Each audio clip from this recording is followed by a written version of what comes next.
दोस्तों, स्वागत है आपके इस बहुत ही खास वीडियो में जिसमें हमने आपको न्यूट्रिशन चैप्टर पूरा पढ़ा ही दिया है।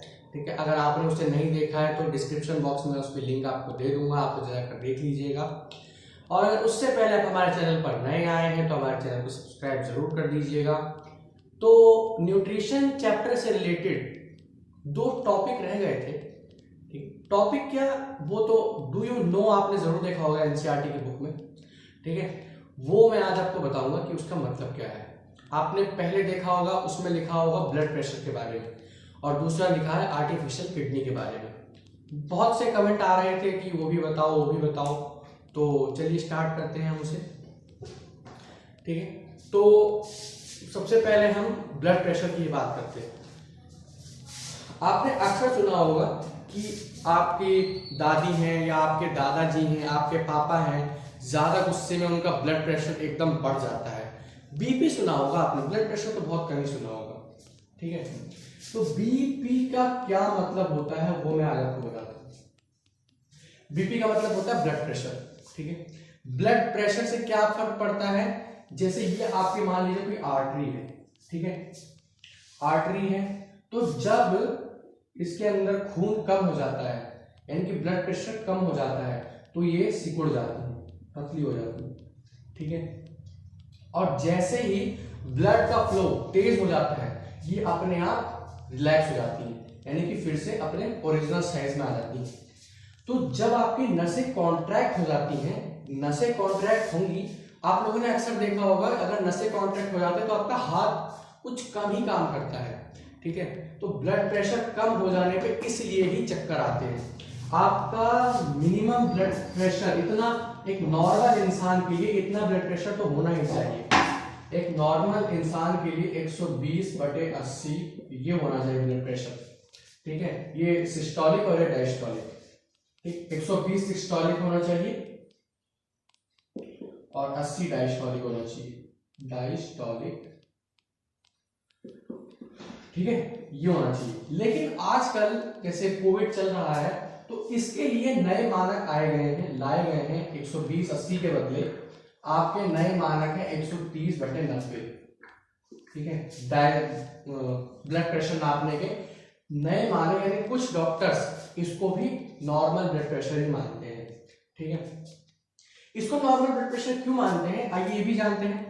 ये नई मानक क्यों लाए गए हैं? 130/90 इसलिए लाया गया है क्योंकि कोविड-19 चल रहा है, आप लोग जानते ही हैं। ठीक है, ये पिछले साल फरवरी में इसका पहला केस आया था भारत में, केरल के अंदर आया था, मैं आपको बता दूं। और आज पूरे इंडिया में लगभग 1,20,00,000 के आसपास केसेस है। माफ कीजिएगा, हाँ जी, 1,20,00,000 के आसपास केसेस है।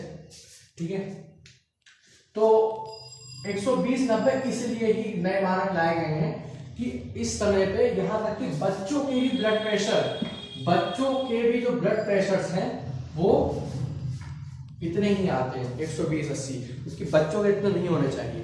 ठीक है, तो इसलिए नए मानक लेके आए हैं क्योंकि हर आदमी टेंशन में है। टेंशन में वो आदमी तभी आपका ब्लड प्रेशर बढ़ता है। ठीक है, टेंशन में हो, आपका जो ब्लड का जो फ्लो है वो धीरे हो जाता है, ब्लड फ्लो। ठीक है, इसलिए आपका ब्लड प्रेशर 130/90 नया मानक के हिसाब से सही है। ठीक है, तो अब हम अपने दूसरे टॉपिक की ओर चलते हैं यानी कि आर्टिफिशियल किडनी के बारे में। आर्टिफिशियल किडनी से क्या मतलब है, मान लीजिए आपकी दोनों किडनियां खराब हो गई। ठीक है, दोनों किडनियां खराब हो जाएंगी तो आप खुद से यानी कि आपकी बॉडी आपके अंदर जो भी वेस्टेज प्रोडक्ट है यानी जो भी वेस्ट प्रोडक्ट है उसको रिमूव नहीं कर पाएगी, उसको रिमूव नहीं कर पाएगी। और अगर रिमूव नहीं कर पाएगी तो आपके अंदर टॉक्सिक सब्सटेंस इकट्ठे हो जाएंगे। ठीक है, आप लोग एक बात ध्यान रखिए कि आप लोग हमेशा एक्सक्रीशन जरूर कीजिए, जरूर। अगर आप 2 दिन भी नहीं करते हैं तो आपके शरीर में इतना टॉक्सिक वेस्ट हो जाता है, टॉक्सिक वेस्ट यानी कि आपकी जान भी जा सकती है उससे। ठीक है, इसलिए रोज इसको किया कीजिए और अपने शरीर से रिमूवल वेस्ट को जरूर निकाला कीजिए। एक्सक्रीशन का मतलब ही होता है। आर्टिफिशियल किडनी, मान लीजिए दोनों किडनियां खराब हो गई तो आपका शरीर प्योरीफाई नहीं कर पाएगा। तो आर्टिफिशियल किडनी का क्या मतलब होता है कि हफ्ते में लगभग 2 बार होती है आपकी। ठीक है, अगर आपकी दोनों किडनियां खराब हो गई आप डॉक्टर से कंसल्ट कीजिए, वो हफ्ते में 2 बार या हफ्ते में 1 बार, मेरा कोई पक्का कंफर्म नहीं है, हफ्ते में 1 या 2 बार आपकी किडनी की जगह पे आर्टिफिशियल किडनी का काम करते हैं। आर्टिफिशियल किडनी के लिए आपको मैं बता दूं कि 1 बार कराने का खर्च लगभग 5,000 से 10,000 रुपए के बीच का आता है 1 बार कराने का। और आपको जब तक जिंदा रखना है, आपको तब तक उसका आर्टिफिशियल किडनी यानी कि रोज उनका ब्लड प्योरीफाई कराना ही पड़ेगा। आप जैसे हार्ट लगवा लेते हैं दूसरे की आंख लगवा लेते हैं तो आप सही चलने लगते हैं, लेकिन किडनी में ऐसा नहीं है कि आप दूसरे किडनी लगा लें, ठीक है।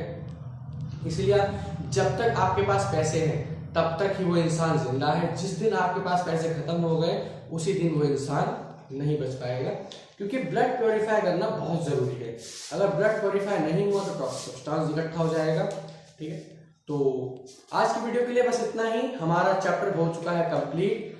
अब हम आपके लिए एक नया चैप्टर लेके आएंगे केमिस्ट्री के लिए, ठीक है, क्योंकि बायोलॉजी का एक बहुत ही बड़ा टॉपिक हमने कवर कर लिया है। अब हम केमिस्ट्री का एक बहुत ही बड़ा टॉपिक कवर करेंगे। तो तब तक के लिए हमें आपको धन्यवाद देते हैं। तो पढ़ाई करते रहिए। All the very best.